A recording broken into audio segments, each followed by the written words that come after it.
Hey, what's going on, all the peoples? So right about to be Monster Hunt. Because when else do I do videos, right? And you know what? I was thinking to myself over the course of Turkey Bot Day. And Turkey Bot Day is many days, of course. Over the course of Turkey Bot Day, I've been doing a bunch of streaming on like different game theory, com theory, stuff like that. And one question that I see popping up so dang often is so and so a utility commander? What's a utility commander? People just have these questions. How do you use a utility commander? What makes a cob a utility cob? So I thought that that could be something that we could explore together over the course of this reset. So let me just get set up for this reset. We're coming up towards the end of Turkey Bot Day, so now is crunch time. I have not yet done my leadership ads. I'll do those over the weekend, to get some credit for guild mobilization. Excuse me, I have a frog in my throat.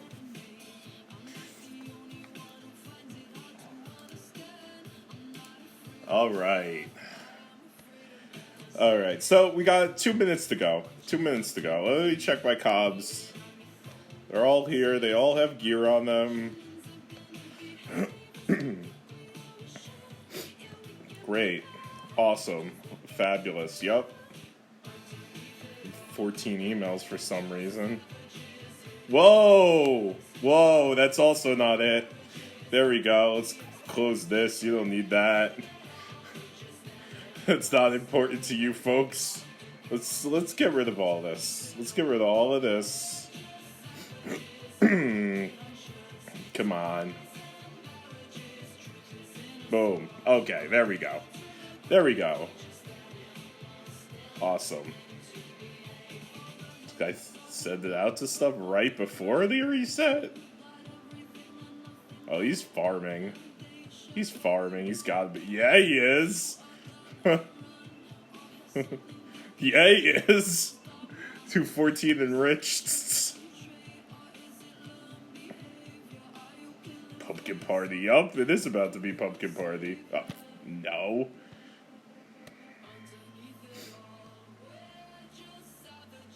Okay, 40 seconds.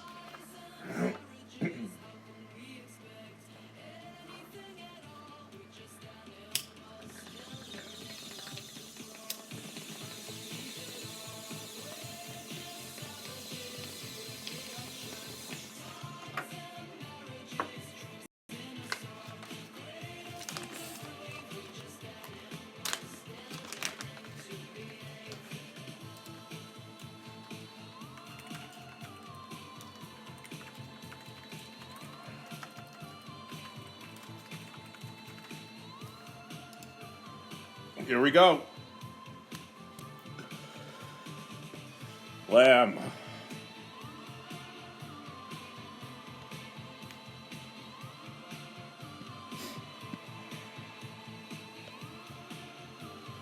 Nobody touch my shit. That is now my shit.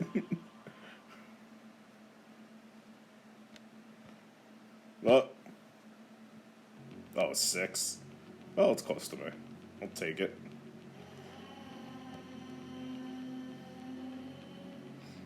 Nobody touch my shit. Good.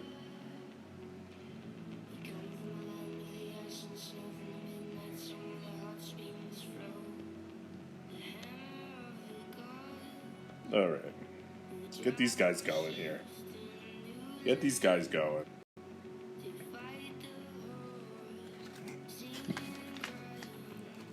I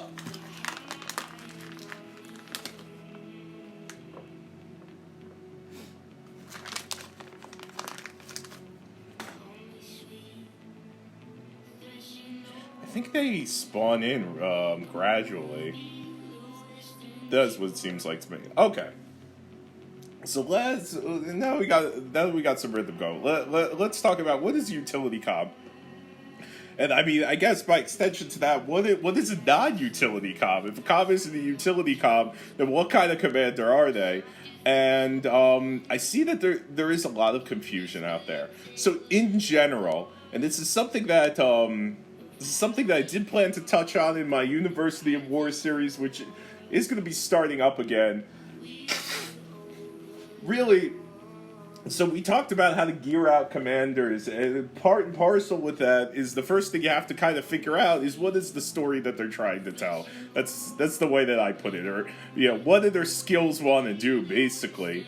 Now, when it comes to that stuff, I mean, all of that basically plays into what is the role of the commander, whether the commander is an attack comm, whether they're a tank comm, or whether they are an indirect comm or a disabled class. But besides that, there's also utility commanders. In general, when it comes to the role that a commander is going to play, it is actually determined much of the time. It is determined by the gear that you put on them. What do I mean by this? Is that really what makes a tank commander, and what makes an attack commander, or an assault commander, what makes that kind of stuff in general is the gear, or what makes them viable as that kind of commander is a gear. And the one exception to that, of course, out of the three roles is, of course, the disabled class, which in general the disabled class is a that's not determined so much by gear as it's determined by skills and gems. And there's exceptions to rules, because what we're trying to do is we're trying to lay a framework over the game and make some kind of like sense out of it, make some kind of doctrine that allows you to derive what is the correct thing to do with the situation versus trial and error. And that's what all strategy. That's what all game strategy is. In this game, anyway, it's figuring out what is the way that you could actually start to predict results, and based on that, you determine what investment you want to make or what you want to leverage in order to deal with the situation. So the strategies that we make are ultimately, they could be boiled down to the simplest expression of those strategies are going to be, we say very often, what is a commander's counter? Or we'll say, like, hey, the counter to Rogers is Stella, for the longest time anyway. Now it seems like it's Hancock. Hancock is the counter to everybody. But we say, like, what is the counter to the Plasma? Hoodoo is the counter to the Plasma. So everything, all of those kinds of relationships are exactly the same as, like, the essence of what strategy is in this game, which is we are trying to find a way to derive what the appropriate response to a situation is versus just sending blindly. For attack comms and for tank comms, it's more determined by what gear they have than it is determined by the skills. The skills will play into it. The skills will align with the role, and the role aligns with the gear, but if you send the wrong gear on a Rogers, your Rogers is going to die. He's not going to be able to tank.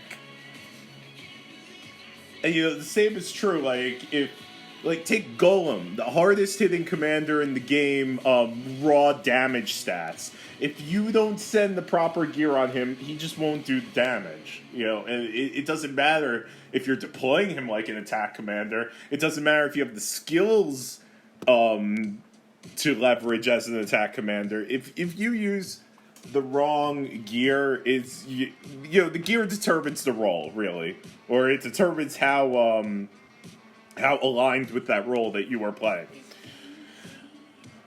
So that's at least true for attack comms and for tank comms, and in many cases for disabled comms, the gear matters. It's just a little bit harder to figure out exactly what gear. Like, you end up disabled comms by and large gear out a mixture between tank and assault gear. But yeah, that's just a rule of thumb. But none of that is what I'm here to talk about today. What I'm here to talk about today, and I realize that I'm completely leaving, the primary topic to the wayside, which is like how do you play an attack role, how do you play a tank role, how do you play a disable role, and that's something that I do plan on covering. I would like to cover it in the University of War series when I start that up again, and kind of each week we'll take a look at a different role and we'll dissect it. But aside from that, if your comm is not an attack role, if they're not a tank role or a disable role, they become a utility, and that is just based on the buckets as we make them. What do I mean by this? Is that by and large, I say attack comms and tank comms and even disable comms, they're determined by gear. Your role is determined by gear, not so much your skills. A utility commander is any commander that the skills determine its usage. And the skills speak to a specific situation that you should be utilizing this commander. That's a utility comm. A utility comm is where the skills of the commander determine the situational usage of that commander. These are... that sounds great, but what are utility comms again? So these are comms like Bullet. Bullet is a utility comm. Is Ghost Cannon capability, cuts through tier suppression, so he can damage high tier with low tier. If the enemy is using... if the enemy is like set up with very specific gear or the lack of specific gear, then it becomes easier to leverage a bullet. Like if it doesn't have a ton of dodge gear, although obviously you could just build accuracy gear. But the point that I'm trying to make here is like if they use a lower tier, then bullet is suddenly he becomes less applicable to the situation. That is in essence what a utility comm is. So, even scrolling through Rock, obviously, for the same exact reason as a utility commander. His skills determine his usage. So again, King's second skill determines his usage as a utility comm. What kind of utility is King? King is a dodge killer. So he will never miss. He doesn't do as much damage as other commanders, but if you have an enemy commander just kind of sitting in a capital and they're very, very dodgy and you don't have another way to get through it, deploying King in that situation is an excellent counter to the enemy. And generally, these utility comms are used as hard counters. It is a commander that you could utilize with less leadership by and large than a main commander leadership amount, something that we would consider like a high leadership need. And yet they could solve for the situation. So we got King. King is a huge utility comm. Rock and Bullet, right? Rogers can be used as a tank, but in certain situations he's used as a utility comm. I think by lower level players, by kind of tier 9 players. We'll get into that a little bit later. Full Metal is a utility comm. Any enemy commander that relies heavily on buffs, like say Rogers, Full Metal breaks. He is so much more useful when utilized to counter buff commanders than utilized as just a standard attack commander. So Reinhardt is a utility commander, just like Bullet, just like Rock. In a way, Medusa is kind of, even though I've suggested her as a main multiple times, Medusa is really a utility commander that has high application. Because again, she very, very, very rarely misses. She's the third most accurate commander in the game. The first two, of course, being King and Lady and Beast. However, because her dodge killer capability does not reduce her damage capability, because she could still do crit damage, she's actually just like She's just like a very utilizable dodge killer. So Medusa is actually a utility comp. All right. What else? Due to the current meta, I mean, in any other day, Vega would be a utility comp, but due to the current meta and the way that it is, comms like Nico and Vega that are designed to be utility comms aren't actually utility comms in today's meta. They are assault comms in today's meta. Let's see. Who else we got? Blader, although, to be honest, we don't call Blader utility comms simply because Pounce is a 20% chance, and, this is something we've covered before on my channel. We do not build commanders' roles around a 20% skill. Lady and Beast, we said, was a utility comm. Robin is a utility comm. That's it. I mean, Hancock is a tank. So basically, just to summarize that concept, whereas most commanders' application is determined by... Oh, we didn't say Hoodoo, right? Hoodoo and Plasma, those are big ones. I interrupt myself. Plasma is a utility commander, and he's seeing less and less use these days. And... where do we got Hoodoo? I gotta click on all of them. Hoodoo is utility comm. Again, Hoodoo's utility is killing stupid players. No, is killing inexperienced players. No, is punishing improperly deployed formations. That's Hoodoo's utility. So most commanders' role is determined by the gear that you put on them. However, a utility commander is a commander whose application is dictated by his skills. Utility commanders don't need a whole ton of leadership on them. Most utility comms can work like in the 5 to 20,000 leadership range. Of course, notable exceptions for these are going to be comms like Bullet, Rock,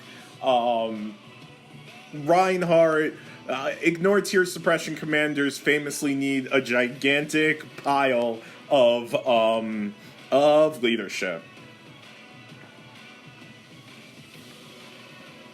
Some utility comms require very specialized gear, and some don't. Like, for example, Plasma.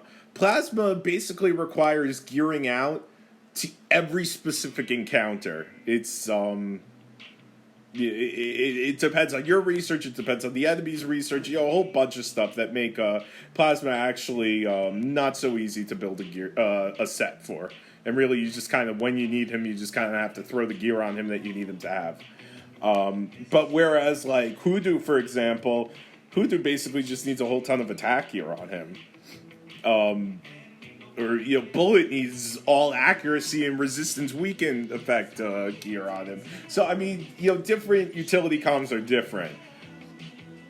Whereas, by and large, assault comms are all built the same way, right? Just shove a ton of attack on them, accuracy if you need it, and prefer not to get hit prefer to dodge hits rather than to tank hits. And tanks are pretty much build a ton of HP and some defense on there. All right.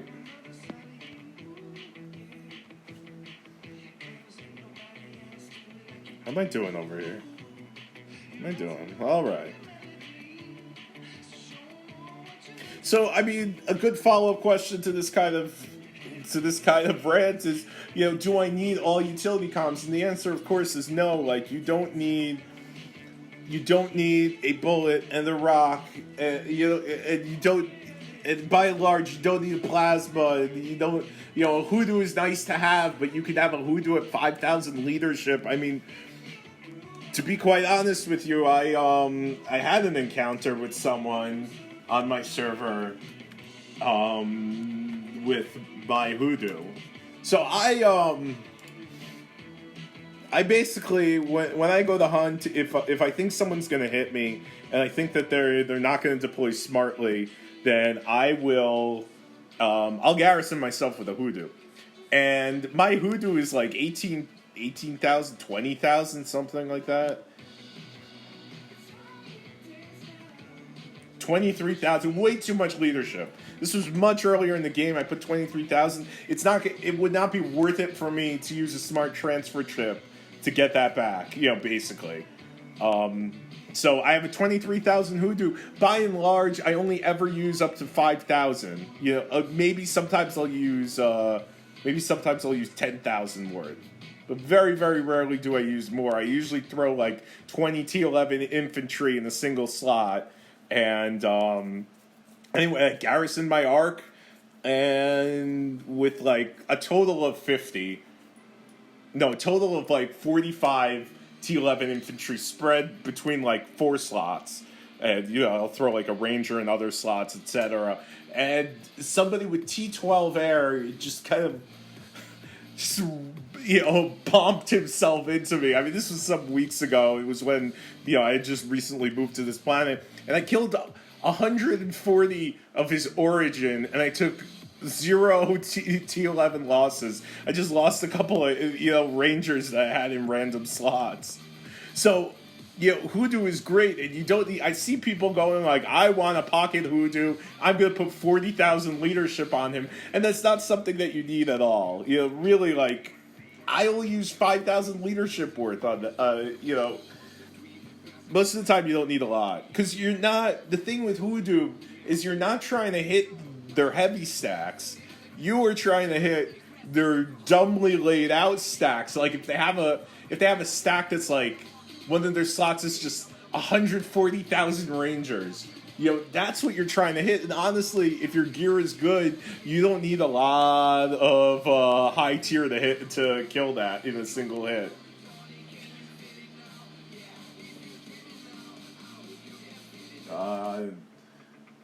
Supposed to not put that one on because that one has copyright issues.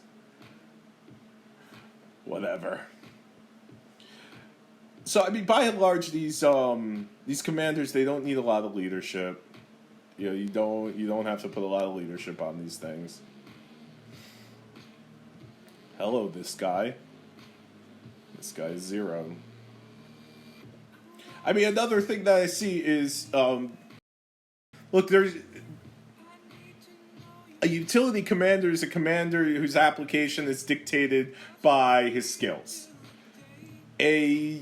But there are also utility gear sets. And utility gear sets, by and large, can be put on any commander to turn them into a utility commander. What do I mean by this? Well, there's tier suppression, right? A tier suppression utility set is, doesn't have to be anything else. It could be 2 pieces of gear. It could be a Black Knight with a Libra gem on it and a Skywalker with a Libra gem on it. That's a tier suppression utility set.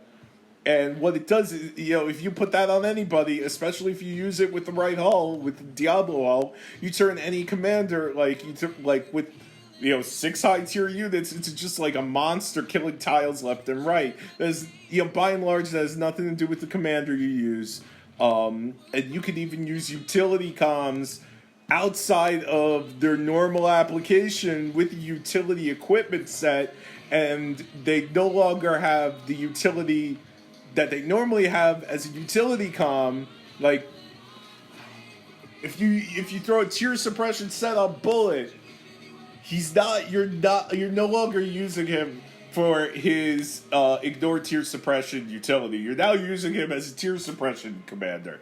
So it's kind of like he loses his identity there. So there's also, famously the strength and weaken effect set, which is going to be bunny ears and 2 destructions, and now you could use assault. Back in the day, we didn't have assault.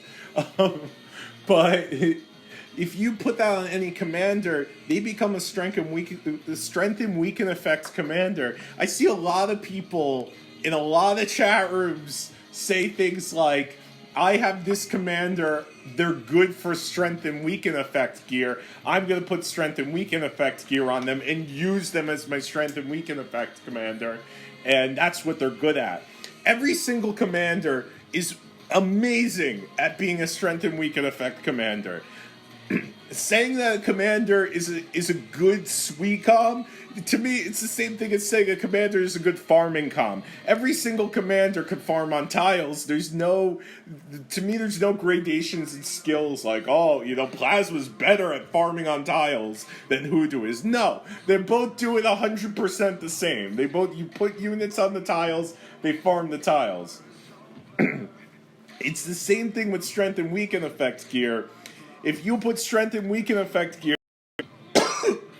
on any commander and you deploy it in the proper situation, they are God. So it doesn't even matter. It doesn't even matter what the troop type is of the commander. What do I mean by this?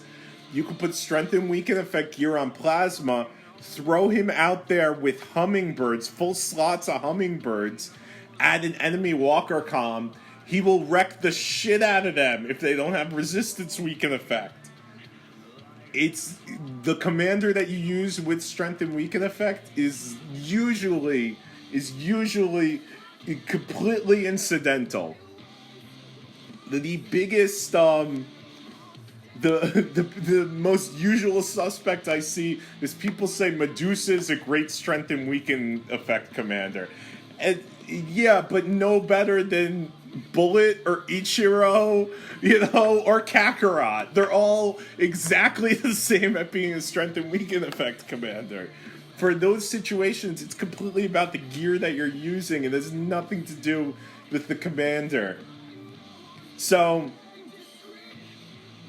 those are two other situations. Tier suppression utility set and strength and weaken effect utility set are two situations where, in addition to having utility commanders, you could have utility gear sets that turn any commander into the utility that the utility gear set is aimed at countering. Do I have any of these left? No. Okay.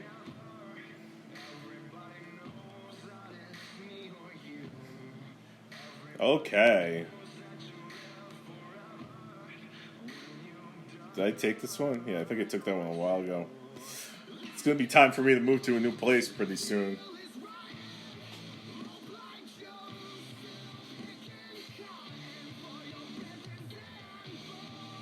Man, I got to turn in all my pumpkins. I got so many. 874 pumpkins.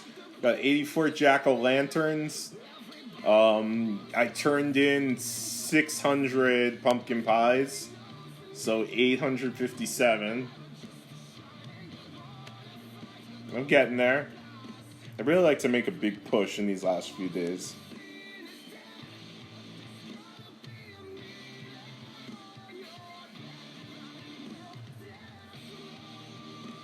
How much time I got here?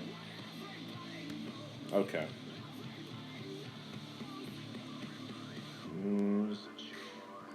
Yeah, I think it's time to move to a new place after that one hits.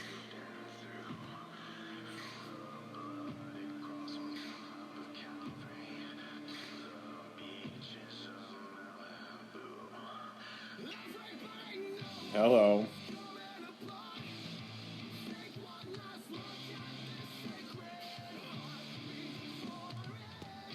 I don't know if that's worth it. Is going here gonna be worth it? I basically need 3 pumpkin pies out of a 1,000 gold jump. That's my math. Who is this? Your mom? It's my mom. Yeah, whatever. He's my friend. I'll favor them there.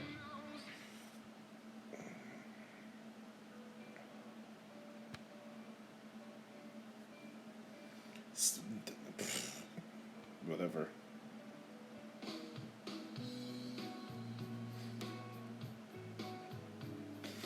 I should have gone a little further. Let's see what I can milk out of this.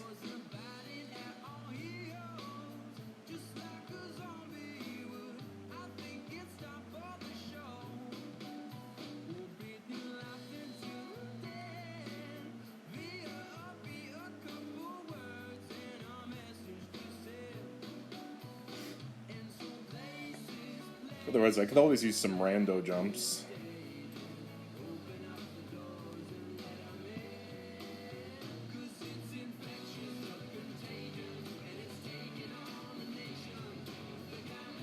Yeah, I think we have to rando jump.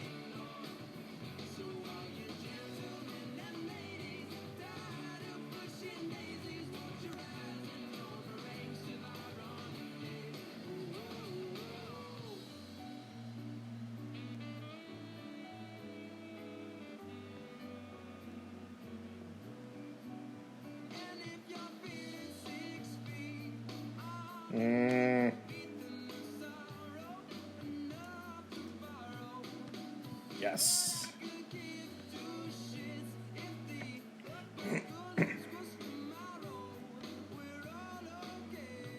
This guy's hunting, yeah.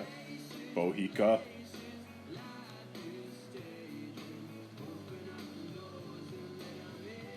Okay, this place is alright. As long as I get 3 pumpkin pies out of the jump.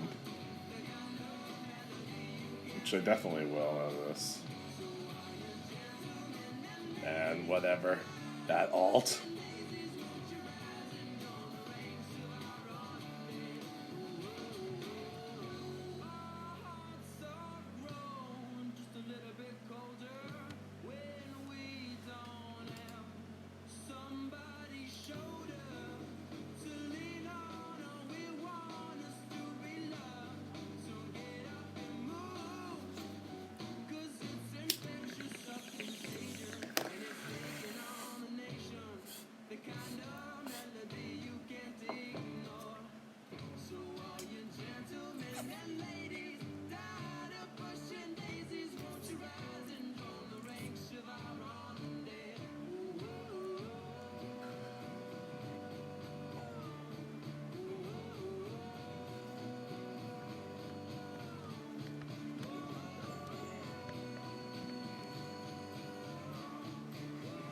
Can we get any?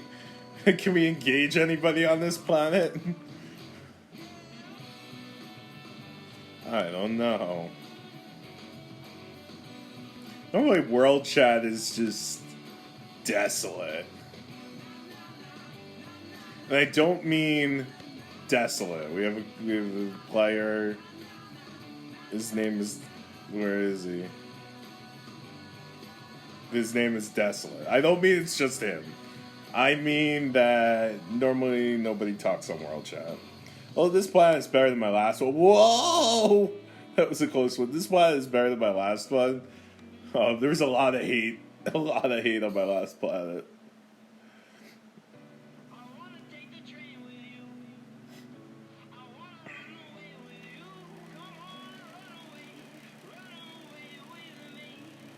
Although sometimes people are just like flinging insults on World Chat. But I'm sure all you peoples are, well aware of the insult flinging, or as my buddy Stupid Bird would say, the rubbish speech.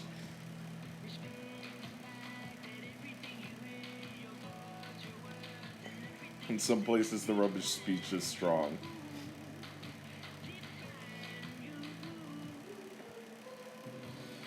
I didn't do faction tasks yet. Ooh.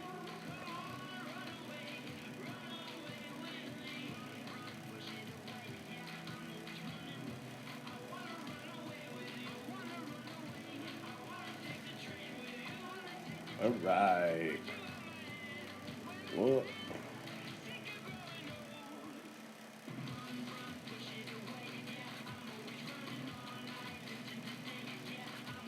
Holding on to my mom there.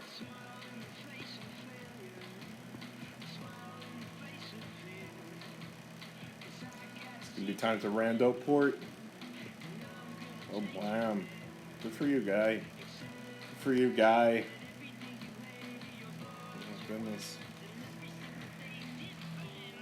Just like in the wrong spot. That's what I feel like.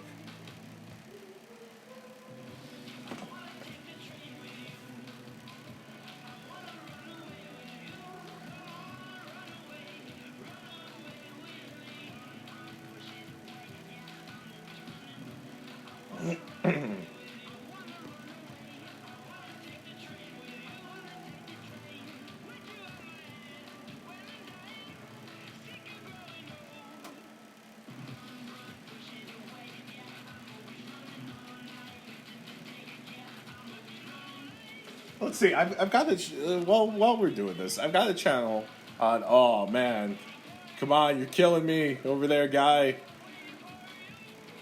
Here we go. Here we go.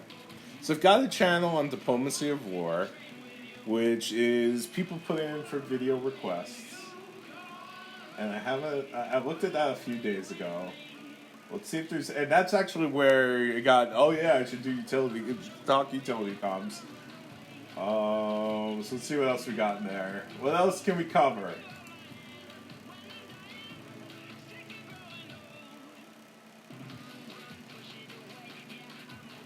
Okay, this was actually posted a while ago, back in October.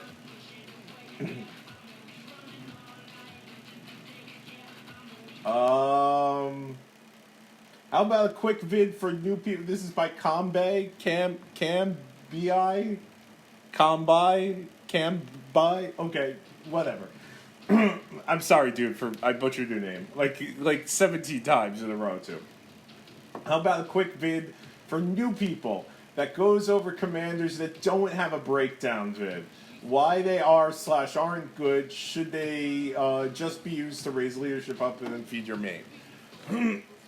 Okay, well, that's. I'm glad you asked that question, friend. Let's take a look. So, I don't really know. I'm just gonna guess off the top of my head which commanders have a video for them, because I don't know what video. Like, I haven't done a lot of commander breakdown videos. I normally do concept breakdown videos, but I know like Mandalore and Suave and Melt have all done breakdown videos. So I'll do my best here to kind of go through some of these commanders and in like a couple of sentences tell you why they suck so bad and nobody has done a breakdown video for them.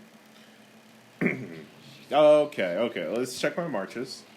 And then we'll do that. Yep, see? That's 2 right there. Send this guy out. Oh my goodness.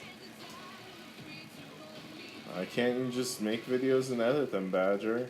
To do them on the fly. This is not conducive to learning. Because I'm lazy. The answer is because I'm lazy. Okay. Flare. Is decent enough beginning of the game.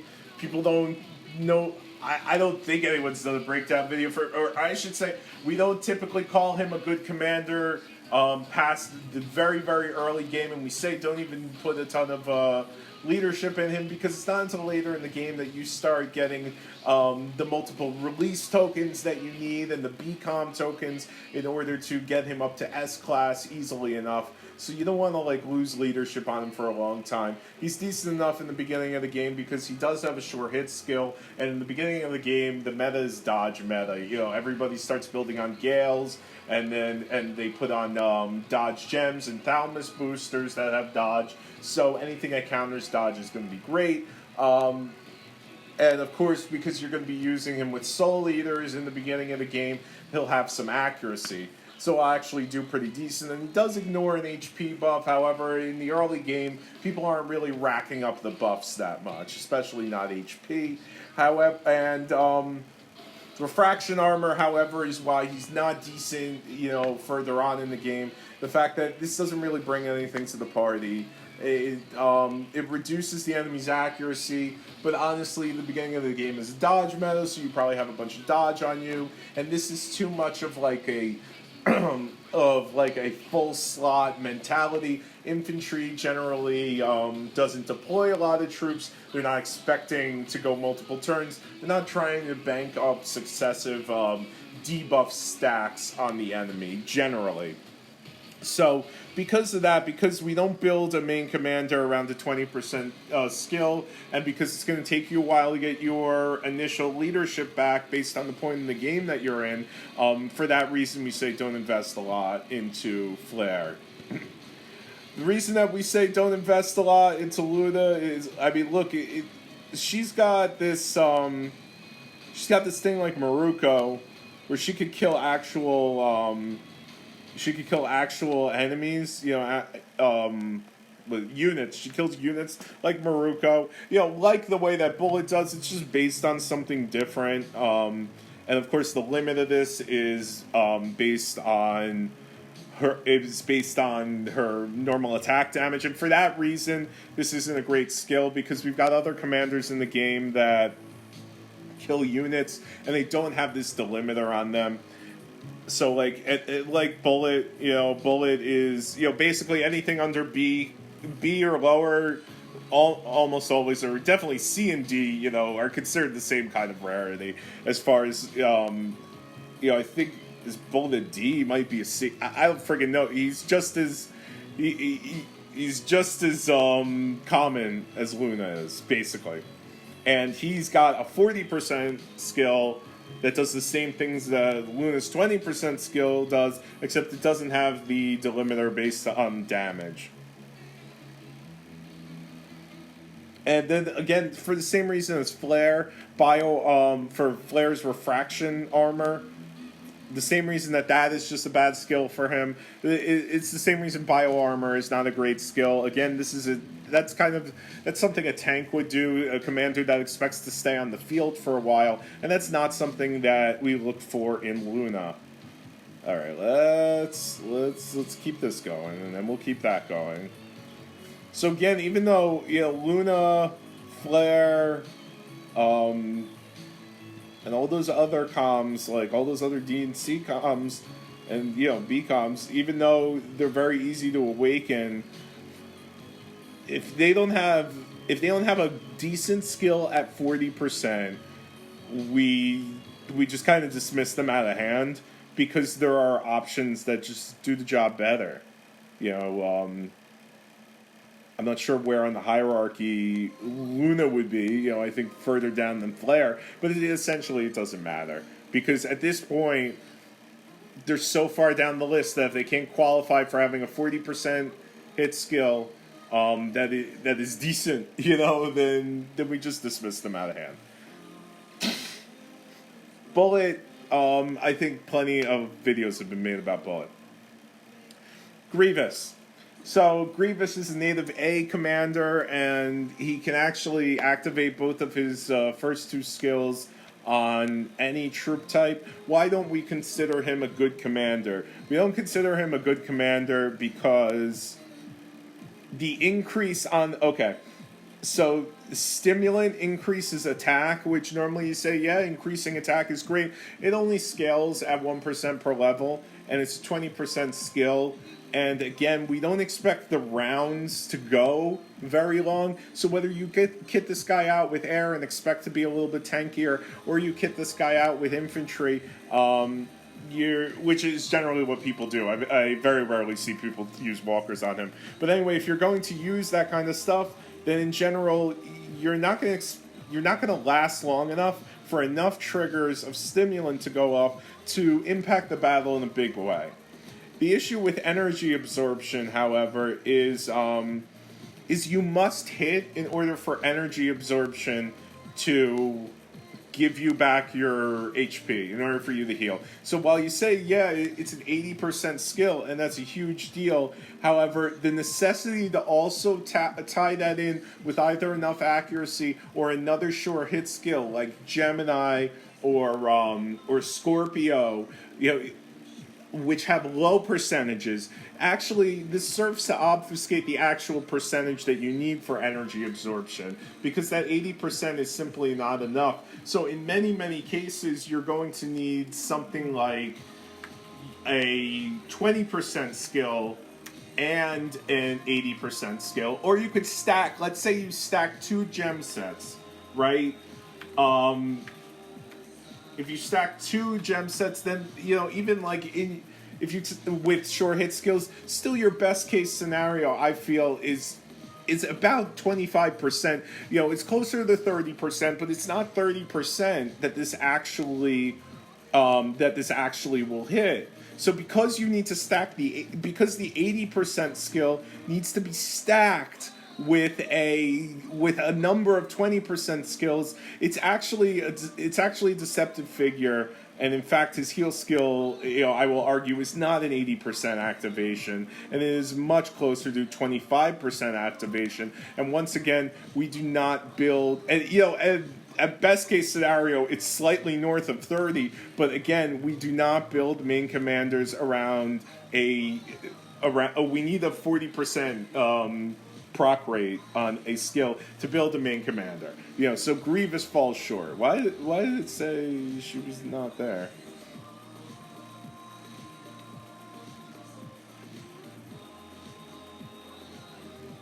Okay.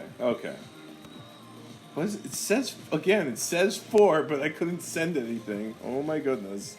I hate this bug so much.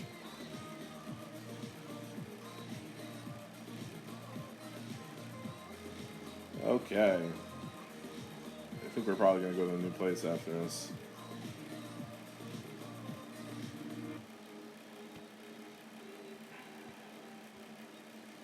This video is going to be such a bitch to edit. Oh my goodness. Alright. I don't know why I'm doing this to myself. I should just record this video. Okay. 4 commanders in. Okay. Kraken. The Kraken is widely regarded as, one of the worst commanders.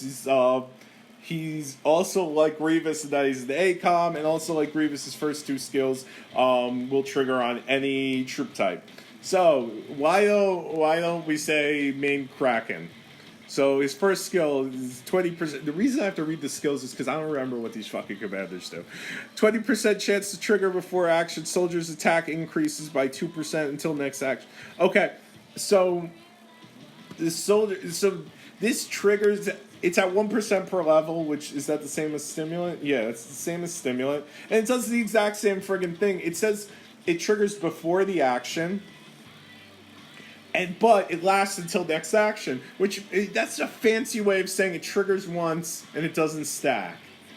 So again, for the same reason that's shitty on Grievous, that's shitty on Kraken. Total Awakening, 40% chance to trigger. Our soldiers' attack and defense will increase, but this is the same thing as stimulant. In fact, wait, I said it's the same. That is stimulant, right? So this is shitty again. All this does is it increases attack and defense. It's a 40% skill, but Badger, we build around 40% skills, but not ones that are utter junk. This at level 60, it gives you plus 60% attack, plus 60% defense, and it doesn't stack. He sucks. Okay, Maruko. Damage is then equal to current health. Okay, so wait a second. Damage dealt is equal to current health until next time I deal. Okay, so he has 2 capabilities that are they're decent. They don't suck. But because on the 40% skill, I know I gotta speed this along. On the 40% skill, there's that 300% delimiter on normal attack damage. Again, he's worse than Bullet at this thing. Yes, his first skill is better.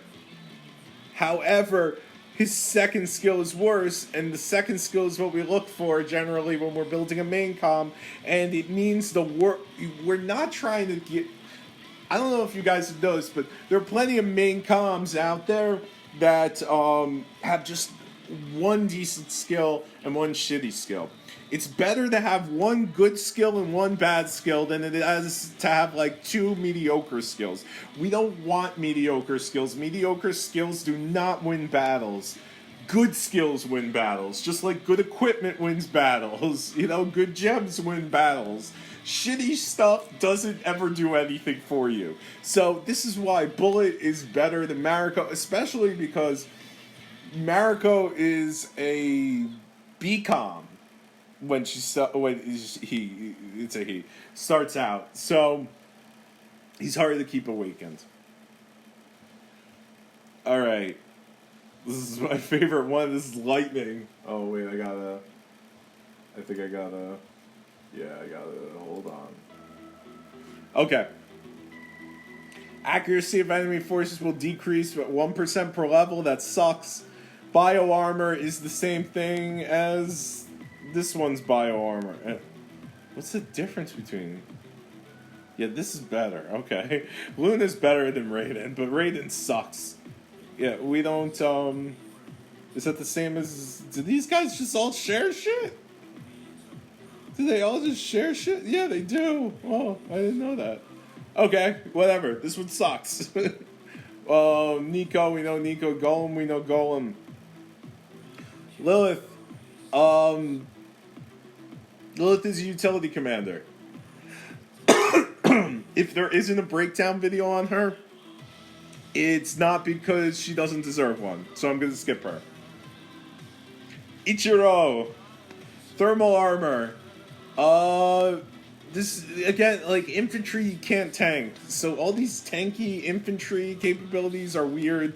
And the fact that your attack increases when you kill a slot of enemy, like, who cares? And for that same reason, Echo is, crap. You don't need a buff after you do the deed, generally. When you need the buff, you need a buff to proc before you do the deed to help you get that shit done, okay? Let's take a look. Do I need to send out more peeps? Yeah, I do. So, the fact that Ichiro gives you this attack buff after the units die, like, that shit doesn't matter to you. It's too little too late. And it's only 2% per level. Like, we don't need these crappy, Actually, 2% per level on attack is pretty good. But I don't need it after I kill the slot. It's many, many times as an infantry commander, you are one slot busting against the enemy slot one. So that's not going to help me. My pie count. My pie count. 267. I turned into 600.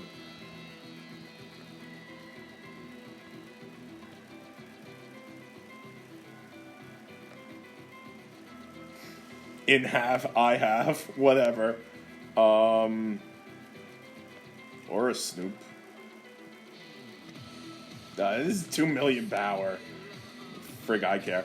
Okay. We left off at Ichiro. We're really blasting through here. Okay.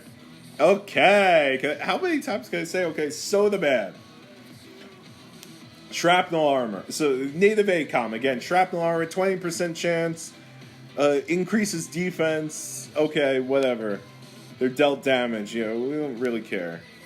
We don't really care about that. 100%. If last attack kills all enemy... we don't need a buff that increases crit. That doesn't also increase damage in some way. It's not even an anti-crit with her com because you need to kill the stack to get it done. I don't need that shit. Just give me a 40% or a 60% buff. Next. Sensi. Native BCom. I think. Target skips their next action. Okay. So this is... It's super fort. Okay. This is the opposite of Lilith. Right? Except not as good. So Lilith has a 30% and a 60%. Sensei has a 20% and a 40%. His skip is 20%. Lilith's skip is 60%. The utility that you would use him for is not to give himself a damage, an HP shield, a damage shield. What you would use him for, his utility, would be to make the enemy skip a turn. As Lilith does that 3 times more often as he does, he gets knocked off the board. Even though he's a native B-com, Lilith's a native A-com, it's not acceptable to build you can't build it around a 20% skill. I said it once, I'll say it a billion times. Okay. Fabienne. Again, the 20%, I shouldn't even be looking at these 20% skills, but I can tell you, the original request is Why don't we build some of these commanders up? So I'm going to tell you everything that's shitty about these commanders. Okay. This is the same thing as NB55 and kind of the same thing as Hancock. The issue is that you could only ever stack this twice, because, like, let's say your slot 1 goes off and does the armor breaker, and then your slot 4 goes off, both on their slot 1, and then you could reduce their defense by 120%. But that's too low of a percentage. It's a 4% chance, and they have to survive. You got to survive those four slots. No thanks. Acid bomb. Wow, she just does a lot of decreasing defense. But again, the issue here is that it is simply that it is held back by the same thing. That if these hit all enemy slots, you know what? She might be a thing, honestly. Although I would have liked to see Acid Bomb be 60%, but actually not terrible. Hancock is just so much better. All right. I haven't looked at some of these in like years, so I'm like surprised by some of the things that they do, and have more understanding now in some of the things that they do, that we just kind of sidelined them. But ultimately, let's just check on my comms. Yeah, ultimately, what I think I'm finding as I'm going through this, and I think you guys are probably finding if you're listening to me, is that ultimately the trend is that we just don't use the commanders that have low proc rates on their skills. We will tolerate commanders that have skills that do not mesh together. We will not tolerate We will tolerate commanders that don't know what they're doing, but we will not tolerate commanders that are unlucky. We require. I mean, even 40% in general is low, and we look for like 60%. And if the comm only has 40%, it better be great at it and not have like a whole bunch of limits. And also, the comm better be a native B comm or lower. Oh my goodness! I thought it was something.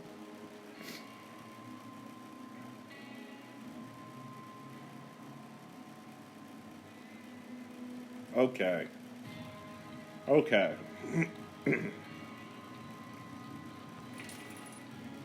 There we go. There we go. Okay, so we went through, what was that, Fabienne last? Who was it, Fabienne? Okay, yeah, Mia. Mia's native ACOM. We don't need buffs to our crit rate. In general, we crit all the time. And we don't need debuffs. This is a debuff to the enemy dodge and a buff to your crit, 20% and 40%. Her skills are, they have no meaning to us in the current meta. Cerberus is a native ACOM, 20% chance.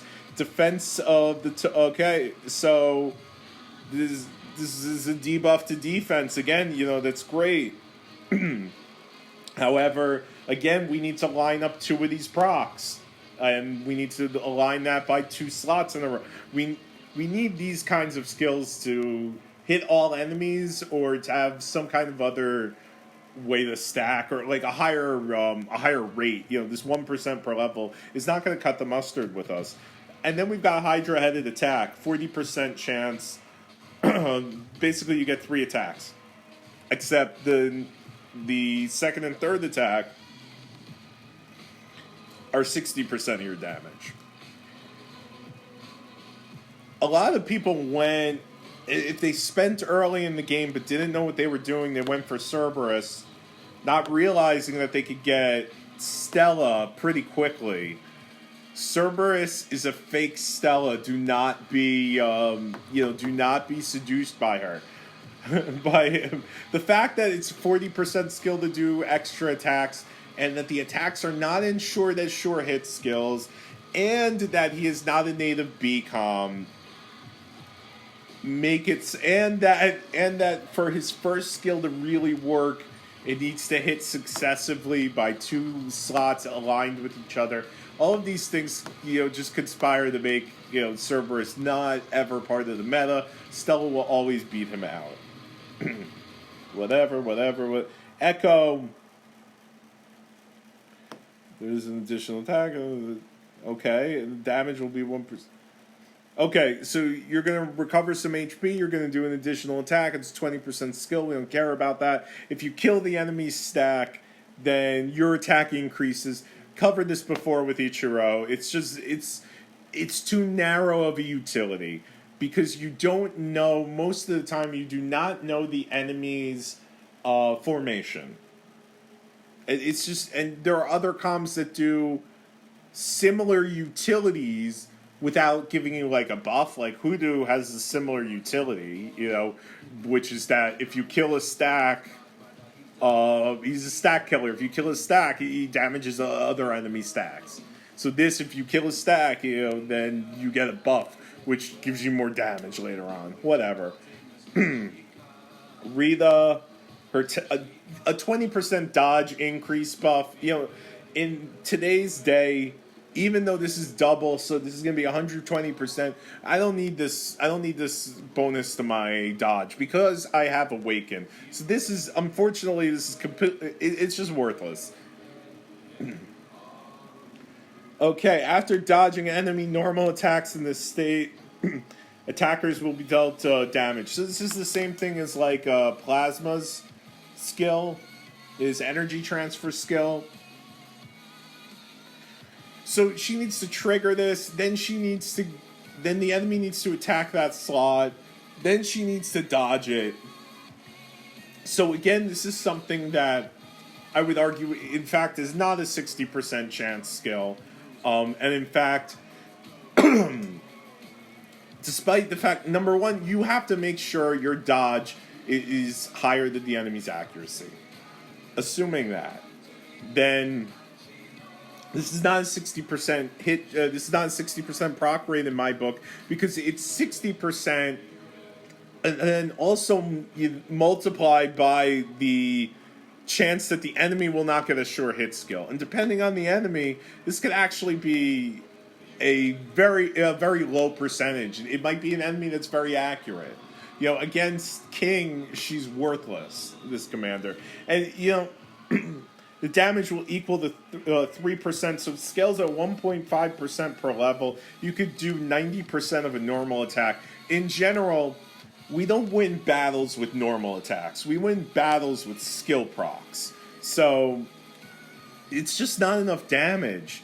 And it relies on too awkward of a rhythm sequence that she has to proc it, then the enemy has to go. So, ideally she has to go first. If she doesn't go first, then she wants to do it on a later slot than the slot. It becomes very, very difficult to ensure that she will proc it, survive, or she will survive to proc it, then survive after it, then dodge the enemy's attack.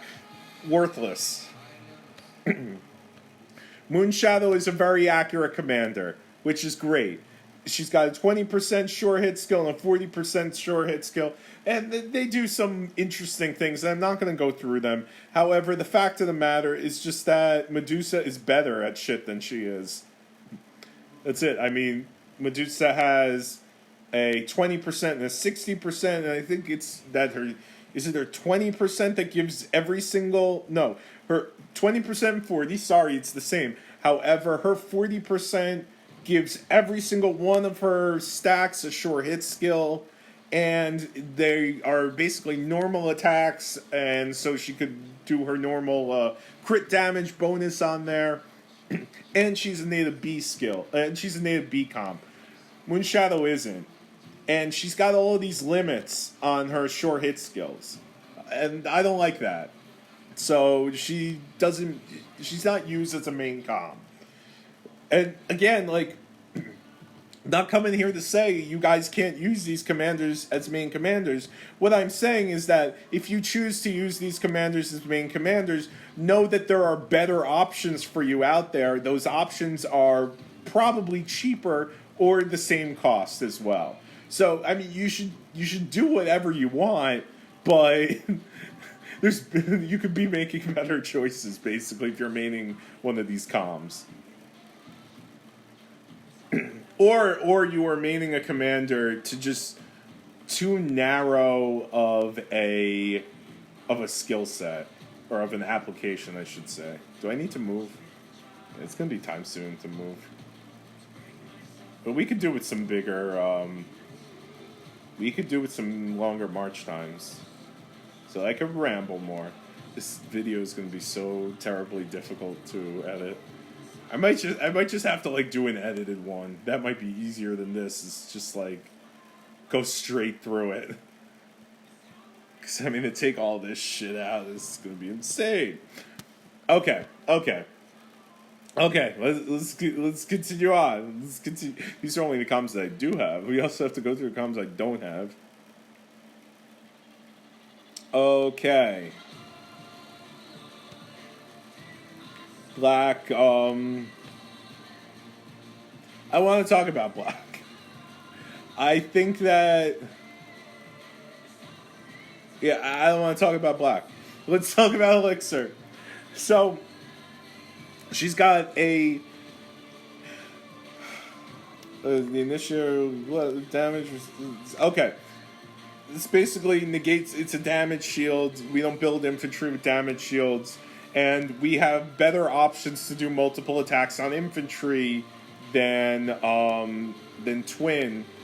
And it's simply because this is only 2 attacks, number one.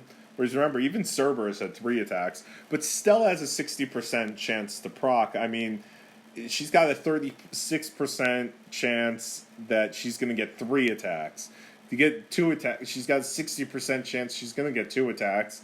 And yeah, I get it that, well, Twin does more damage, more than normal attack damage, right? It's 2% per level, so it's going to do 120% damage. So she'll actually do increased damage on the second hit. However, with with Wings of Eternity and even Mysterious Wind of X, they could proc a skill again. Oh, okay. Well, this could trigger skills also. So I mean, it's just going to come down to the fact that they could do more hits, and that their second skill actually is worth something, right? So Mysterious X, the X has Bloodthirst, which when she kills a stack, she gets a guaranteed hit, which we love that. We love guaranteed hits, and many times that's the hit on the arc, and it ends up killing the enemy, which is great. And then of course Stella, which has Dizzy, which is a great debuff on the enemy that stacks and really plays into getting her to be able to stay on the field a little bit longer. All right. Anyway, I don't want to talk about Satalia, but let's talk about Kakarot. Decreases defense, so turns out there are a lot of comms that do this stuff, which are not ignoring the buff, but remember, decreasing, if they happen multiple times, you could actually reduce the enemy's base defense down below their base troop defense, ultimately to 1, which, what does that mean? That means you do thousands of times more damage. However, actually, I don't freaking know. This says it could stack, but it says temporarily. I don't know when this ends. So we're going to have to ask the devs about that. But again, this is 20% skill. Whereas, Hancock has a 30% skill, and he does it to all enemies. But, yeah, that's interesting. That Kakarot stuff, let's take a picture of that. But yeah, don't get excited about Kakarot. And then he's got Freeze Armor, which gives him increased defense. And, whatever. It's damage mitigation, 40%. We don't like these skills, these 40% damage mitigation in the future that mean that I have to make sure that this guy's slot goes before the enemy. Yeah, interesting to see what Armor Piercing Shell does, but again, 20%. We don't build a main comm around 20%. We will only do it, and I keep mentioning Hancock. We will only do it. We will only do it with Hancock in a 30% skill because he hits all of the enemy slots and because it lasts till the end of battle. So that is like multiple procs. Rocket. yeah, this is just the standard low debuff at 1% per level. And this is like Reinhardt's skill. Of course, though, 20%, you can't do anything with 20%. Okay. Accuracy of our forces will increase 1% per level. Unfortunately, 60%. I realize this could stack, and this is going to do it to everybody in your party. Great, but 60% really doesn't do much. And don't give me a ramp-up commander, please. I need a ramp-up commander with survivability. I don't need a ramp-up commander for damage dealing. Overdrive, 40%. This is, again, the same thing as Hydra-headed attack. And, again, because, yes, the first skill plays into the second skill, but don't give me a ramp-up commander to do damage. I want to come out of the gate swinging. And the fact that I have to make sure that I have enough accuracy to hit, just makes this comm no bueno. Mary. Let's see, 20%. Additional attack. Great. Who cares? And then 40% counterattack. The commander doesn't bring enough to the party. The fact that it needs to get hit in order to do a 90% of normal attack damage. Like, we need skills that actually do stuff, not skills that react to stuff by, making a weak attack. Alright. Let's send some peeps out. I think it's going to be time to move to a new place.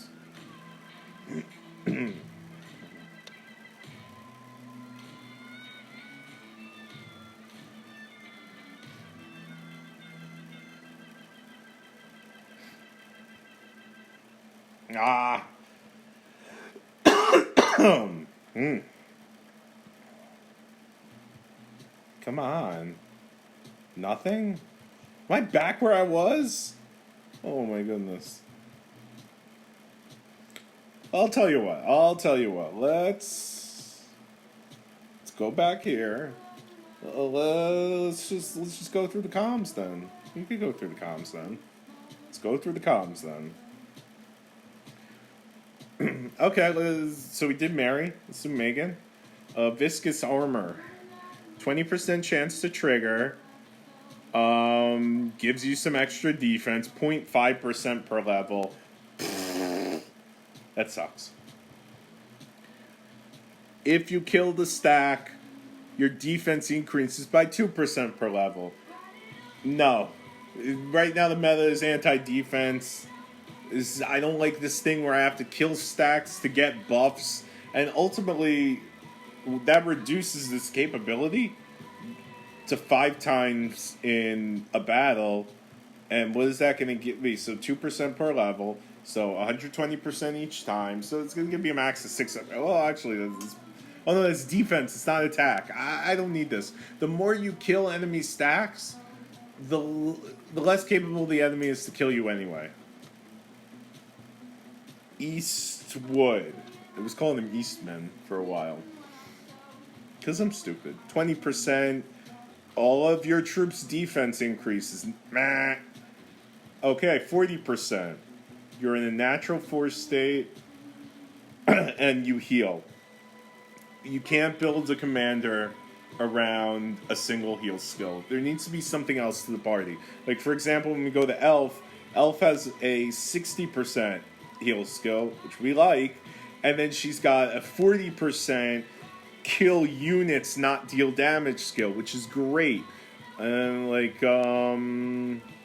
who else? There's Vega, right? Vega's got a heal skill, but he's got a disregard buff skill. So we can't build around, just a heal skill, unfortunately, which is really all this is, because this increase of defense and air needs some help to do damage, and we have better options out there for tanky air comms.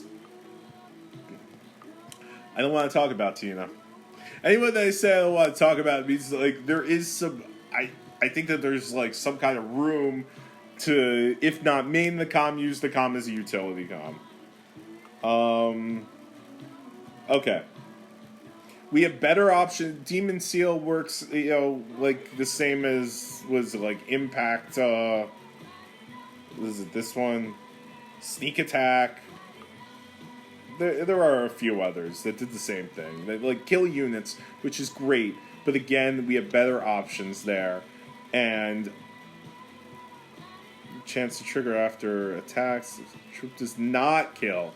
Oh, this is the opposite of killing a stack. If you don't kill the stack, your defense goes great. 60% defense. I don't give a shit about. Yes, I get it. It'll be able to stack, but this just isn't enough, man. I can't build a comm around this. I don't want to talk about this guy. Axe. Axe has his heal skill at 0.5% per level, which is, just crap. And then a defensive buff. Well, it's, again, not enough to bring to the party. Albert has, his second skill can be triggered by all troop types, which in general means nothing for us. People, you use troop types in a battle that can trigger your comm skills. And so, you might go, well, any troop type triggers flash cannon. Yeah, but 2 out of the 67% of them don't trigger shock attack. So, I mean, we like to trigger procs. So again, this defense is reduced, but this is 0.5% per level. So no, 40%. The attack of the target is lower. This doesn't bring anything to the party. It just don't prolong the battle and not give me a way to win. So unless excuse me, unless you're going to give me some way to increase my damage, don't give me a way to just prolong the fight. Jigen. Damage is reduced 20%. Yeah, we don't care. 40%. The target of an attack this turn and another random slot of enemies are the last to take action. Defense falls by 0.5% per level. This is unpredictable, and while it's interesting, Jigen doesn't have enough going for him to actually make this decent. It's interesting, but just the same as Echo is interesting. But what does that do for me at the end of the day? NB55. I talked about this one pretty recently. Counterattack we're not even going to look at. The fact that in order for Armor Crusher to actually get a decent amount off on the enemy is that you have to, your slot 1 and your slot 4 needs to proc it on the enemy's slot 1. So it's just, we don't build skills that you need to trigger two specific slots in a row in the same round and bank on the enemy not living. It's not how we play fights.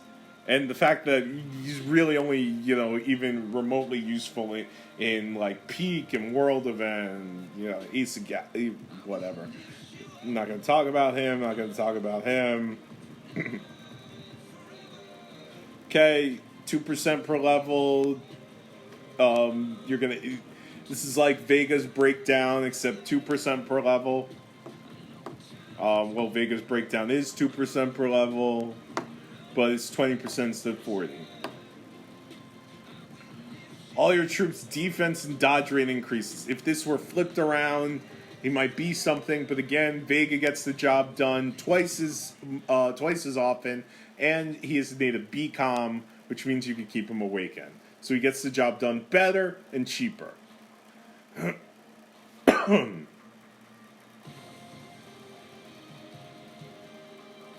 Yeah, Ether Shield. Okay, in theory, tanking skills are great. In theory, if they do enough. But the problem is that his attack skill, the way that he does damage, the slot needs to live through your attack, and then have the next turn in order for this to happen, and can only do as much damage as a normal attack. We need skills to amplify damage. I'm not going to talk about him, not going to talk about her. I think more testing should be done on Thunder Ray. His skill is basically like, his first skill is basically like Virgo. But I mean, look, he's out there. I don't think enough testing has been done on him. I think he's kind of cool. I know there's been stuff on Robin. Yuri is widely regarded as the worst commander in the game.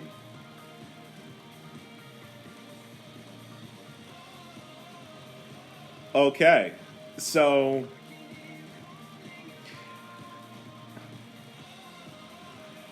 brute force. This is actually funny. I mean, I always say Yuri is widely regarded as the worst commander in the game, but he should be tried in peak now. I mean, he's got this 20%. The issue is that it doesn't last to the end of the fight, whereas Hancock's does last till the end of the fight. Hancock does it at 30%. Yuri does it at 20%. Hancock reduces enemy attack and defense. Yuri reduces enemy dodge and defense. We don't really care about the dodge as much as the attack. And this is until the next action. I think this just I don't think this stacks. If this stacks, it's something to look into. If it doesn't stack, it's, virtually worthless. Unwavering. Counter all attacks. I forget how much damage it does, but I believe that Mary does a better counter attack. Raymond is actually decent. I won't go over these are new people, right? Cohen. 20% sure hit skill, great, and must be triggered before. I think this is 40% heal skill. Yeah, I mean, if this were the other way around, then it would be great. And he doesn't suck. I'll tell you what, he does not suck for early game. But the fact of the matter is that you got Vega that does better, for later on. And there's other comms that do some damage. Raymond is also great. So there you go. That's kind of, we talked about utility comms, and we went through the whole roster. It's someone that asked, like, hey, what, people usually dismiss out of hand. Why do we not play certain comms? So I was hoping to, answer that person's question, and on the off chance that they're one of the people here, because probably, I don't know, I'm going to have to edit this. This is going to be crazy to edit. But at any rate, I'll have to do it in another format. Wanted to answer that question, like, instead of just saying we don't play a certain, why do we don't play Luna, why not? Well, we just don't. I wanted to go through this and kind of explain, well, why are these commanders shit? And so that you'll understand why we don't play them, and, gain an appreciation for why do we play certain commanders. So thank you for joining me today. I'm going to get back to making some pumpkin pie.